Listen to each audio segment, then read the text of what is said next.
Now you can see the figure on the right side, cytoskeleton elements. So this is the schematic diagram of one section of the cell, in which you can see some network is shown. In this network you can observe three types of filaments are labeled: actin filament, microtubule and intermediate filament. So this network, which is spread in the whole cell, the framework of the cell, or we can call it as the scaffolding structure, this framework of the cell is considered as a cytoskeleton.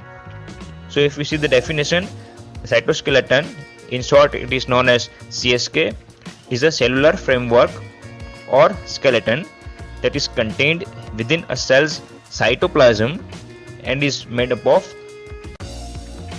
So chemically the cytoskeletons are proteins.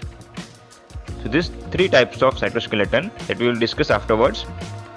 So this cytoskeleton was thought to be unique in eukaryotes, but the advanced studies, the recent researches that has identified it in prokaryotic cells also. So we can find it in prokaryotes also, the cells which are devoid of nucleus and membrane bound organelles.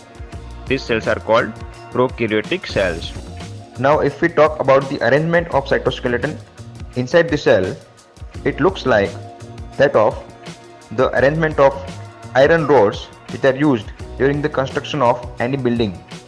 So there you can see the framework of the building is being made first, and this framework is responsible for the structure and the shape of any building. So if this framework is being lost, the whole building can destroy.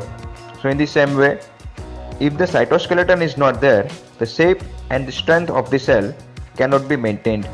So the structure of the cytoskeleton is similar to the steel frame of the building.